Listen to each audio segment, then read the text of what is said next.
ସେଦିନ ମୁଁ ଅପେକ୍ଷା କରିଥିଲି, ଭାବିଥିଲି ସେ ଯେତେ ରାଗିଥିଲେ ବି ଆଉ ଯେତେ ଘାତ ପ୍ରତିଘାତ ଆସିଲେ ବି ମୋତେ ନିଶ୍ଚୟ ୱିଶ୍ କରିବ।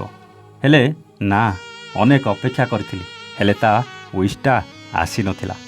ଅନେକ ସାଙ୍ଗସାଥିଠୁ ଆରମ୍ଭ କରି ଅଜଣା ଲୋକମାନେ ବି ୱିଶ୍ କରୁଥିଲେ, ହେଲେ ତା ୱିଶ୍କୁ ଅପେକ୍ଷା କରି କରି ରାତି 12ଟା ହେଇଯାଇଥିଲା। କିନ୍ତୁ ତାର ସେ ୱିଶ୍ଟା ଯେମିତି କେଉଁ ଅଜଣା ରାଗର ଗଳିରେ ରାସ୍ତା ବଦଳି କୁଆଡ଼େ ବାଟ ବଣା ହେଇଯାଉଥିଲା କି ଜାଣିଶୁଣି ସମୁଦ୍ରର ଭୟଙ୍କର ଗର୍ଜନ ଭଳି କାହା ଡରରେ ଲୁଚି ଯାଉଥିଲା। ଅନେକ ଦୁଃଖ ଥିଲା ମନରେ, କାନ୍ଦିବାକୁ ଇଚ୍ଛା ଥିଲେ ବି କାନ୍ଦି ପାରୁନଥିଲି। ଛାତି ଭିତରେ ସବୁ କୋହକୁ ଚାପି ଲୁହକୁ ଅନ୍ତର ଭିତରେ ଚାପି ଦେଉଥିଲି। କାହିଁକି ଜାଣିଛନ୍ତି?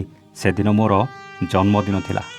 ଅପେକ୍ଷା ଥିଲା, କିଛି ନହେଲେ ନାହିଁ ନିଶ୍ଚିତ ୱିଶ୍ କରିବାକୁ ଫୋନ୍ କି ମେସେଜଟେ ନିଶ୍ଚିତ କରିବ, କିଛି ନହେଲେ ଷ୍ଟାଟସ୍ରେ ଗୋଟେ ଫଟୋ ଦେଇ ମୋତେ ୱିଶ୍ କରିବ।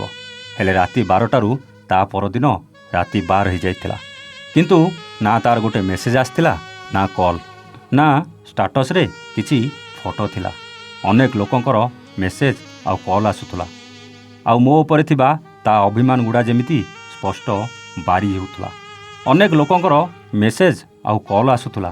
ଅନେକ ସମ୍ପର୍କୀୟ, ସାଙ୍ଗସାଥି, ପରିଜନ ମୋ ଜନ୍ମଦିନ ୱିଶ୍ କରୁଥିଲେ। କିଏ ୱିଶ୍ ୟୁ ହ୍ୟାପି ବାର୍ଥଡେ ଲେଖୁଥିଲା, ତ କିଏ many many happy returns of the day ଲେଖୁଥିଲା। ଏମିତି ଫେସବୁକ୍ରେ ଥିବା ଅଜଣା ସାଙ୍ଗମାନେ ବି ମେସେଞ୍ଜର ଆଉ ଟାଇମ୍ ଲାଇନ୍ରେ ୱିଶ୍ କରୁଥିଲେ। ହେଲେ ଯିଏ ଦିନେ ମୋ ଜନ୍ମଦିନ ଆସିବାର କିଛି ଦିନ ଆଗରୁ କ'ଣ କରିବ ପ୍ଲାନ୍ କରୁଥିଲା, ଆଉ ଜନ୍ମଦିନରେ କାହା ୱିଶ୍ ପହଞ୍ଚିବା ପୂର୍ବରୁ ତା ୱିଶ୍ଟା ପ୍ରଥମେ ପହଞ୍ଚି ଯାଉଥିଲା, ଆଉ ଯିଏ ମୋ ଜନ୍ମଦିନ ପାଇଁ ତା ଷ୍ଟାଟସ୍ଟା ଭରି ଦେଉଥିଲା, ସେଦିନ କିନ୍ତୁ ନା ଆସିଥିଲା ୱିଶ୍, ନା ତା ଷ୍ଟାଟସ୍ରେ ଦେଖିଥିଲି ଗୋଟେ ବି ପୋଷ୍ଟ। ସେଦିନ ତା ଷ୍ଟାଟସ୍ଟା ଯେମିତି ମରୁଭୂମି ପାଲଟି ଯାଇଥିଲା, ଆଉ ସେଇ ମରୁଭୂମିର ବାଲି ଭିତରେ ପାଣି ଟୋପେ ଭଳି ତା ୱିଶ୍କୁ ଖୋଜି ଚାଲିଥିଲି। ଜାଣିନଥିଲି ଏଇଟା ତାର ନିଜସ୍ୱ ଇଚ୍ଛା ଥିଲା କି କାହାର ପ୍ରେସର ଥିଲା। ସେଦିନ ସନ୍ଧ୍ୟାରେ ସମସ୍ତେ ଥିଲେ, ଅଫିସ୍ ଷ୍ଟାଫ୍ ପାଖରୁ ପରିବାର ସଦସ୍ୟ ପର୍ଯ୍ୟନ୍ତ। ହେଲେ ତା ବିନା ଯେମିତି ଜନ୍ମଦିନଟା ଅଧୁରା ଥିଲା। ଦୁଃଖ ତ ଅନେକ ଥିଲା, ଛାତିରେ ଥିବା ହୃଦୟ ଭିତରେ ଯନ୍ତ୍ରଣା ବି ଥିଲା, ହେଲେ ଲାଚାର ଥିଲି। କାନ୍ଦ ଲାଗୁଥିଲେ ବି କାନ୍ଦି ପାରିନଥିଲି। ଶେଷରେ ସେଇ ମୁହୂର୍ତ୍ତ ଆସିଯାଇଥିଲା, ଆଉ ପୁଣି ଘଣ୍ଟା କଣ୍ଟା ଆଉ ମିନିଟ୍ କଣ୍ଟା 12ଟା ଉପରକୁ ଚାଲି ଆସିଥିଲା, ଆଉ ତାରିଖଟା ବଦଳି ଯାଇଥିଲା।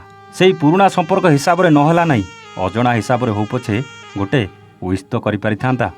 ମୁଁ କିନ୍ତୁ ସେ ଭୁଲ କରିନି। କିଛି ଦିନ ପରେ ତା ଜନ୍ମଦିନ ବି ଆସିଯାଇଥିଲା। ଅନେକ ଚେଷ୍ଟା କରିଥିଲି ତାକୁ ୱିଶ୍ କରିବାକୁ, ହେଲେ ସିଧା ତାକୁ ୱିଶ୍ କରିପାରିନଥିଲି, କାହିଁକି ନା ସେ ମୋତେ ସବୁଥିରୁ ବ୍ଲକ୍ କରିଥିଲା।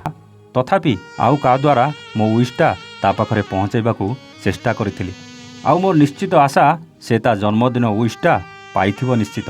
ଏହି ସବୁ ପରେ କ'ଣ ଦୁଃଖ ଥିଲା ଜାଣିଛନ୍ତି? ସବୁଠୁ ବେଶୀ କଷ୍ଟ ତ ସେତେବେଳେ ଲାଗୁଥିଲା ଯେତେବେଳେ ସେ ଅନ୍ୟ ସାଙ୍ଗସାଥିଠୁ ଆରମ୍ଭ କରି ତାର ପରିଜନଙ୍କୁ ଜନ୍ମଦିନର ଶୁଭେଚ୍ଛା ତା ଷ୍ଟାଟସ୍ରେ ରଖୁଥିଲା। ସେ ମୋତେ ସିନା ବ୍ଲକ୍ କରିଥିଲା, ଆଉ କାହା ଆଇଡ଼ିରେ ତା ଷ୍ଟାଟସ୍ ଦେଖିଲେ ଭାରି କଷ୍ଟ ହେଉଥିଲା। ତଥାପି ସେ ସବୁ କଷ୍ଟକୁ ସହି ଅନ୍ୟକୁ ୱିଶ୍ କରିବାର ତାର ସେ ଷ୍ଟାଟସ୍କୁ ଦେଖିବାକୁ ଭଲ ଲାଗୁଥିଲା। କାହିଁକି ଜାଣିଛନ୍ତି? ସେଇ ଷ୍ଟାଟସ୍ ଭିତରେ ତା ପାଖରେ ମୋ ନିଜର ଔକାତଟା ଜଣା ପଡ଼ିଯାଉଥିଲା। କିନ୍ତୁ ତଥାପି ପୁଣି ଥରେ ମୋର ଜନ୍ମଦିନକୁ ଅପେକ୍ଷା ଥିଲା। କାଳେ ଏଥର ଜନ୍ମଦିନରେ ମନରେ ଟିକେ ଦୟା ଆସିବ, ଆଉ ୱିଶ୍ କରିବାକୁ କିଛି ନା କିଛି ରାସ୍ତା ଖୋଜିବ। ଆଶା ତ କମ୍ ଥିଲା, ତଥାପି ଅପେକ୍ଷା କରିବାକୁ କ'ଣ ପଇସା ପଡ଼ୁଥିଲା? ଯଦି ମୁଁ ବଞ୍ଚିଥିବି ଆଉ ଏ ଜନ୍ମଦିନରେ ମୋତେ ୱିଶ୍ କଲା, ତାହେଲେ ଆପଣଙ୍କୁ ପୁଣି ଗୋଟେ କାହାଣୀ ମାଧ୍ୟମରେ ନିଶ୍ଚିତ ଜଣେଇବି। ମୋର ଜଣେ ବନ୍ଧୁ ମୋତେ କିଛି ଦିନ ତଳେ କଲ୍ କରି ତାର ସେ ଦୁଃଖ କଥା କହିଥିଲା, ଆଉ ଆଜି ବସିଥିଲା ବେଳେ କାହା ଜନ୍ମଦିନର ଷ୍ଟାଟସ୍ ଦେଖି କାହିଁକି କେଜାଣି ଏଇ କେଇ ପଦ ଲେଖିବାକୁ ମନରୁ ବାହାରିଗଲା। ଜାଣିନି କାହା ହୃଦୟକୁ କେତେ ଛୁଇଁବ, କିନ୍ତୁ ଯାହା ପାଇଁ ଲେଖା ସେ ତ କହିବ, ଭାଇ ବହୁତ ଭଲ ହେଇଥିଲା। ଖୁବ୍ ଶୀଘ୍ର ଆସୁଛି ବଣ୍ଟି ବବଲିଙ୍କ ରଙ୍ଗ ନମ୍ବର ପ୍ରେମ, ସବୁଦିନ ରାତି 9ଟାରେ ଦେଖିବାକୁ ଜମାଇ ଭୁଲିବେନି। ରହୁଛି ସମସ୍ତଙ୍କୁ ନମସ୍ତେ, ଜୟ ଜଗନ୍ନାଥ।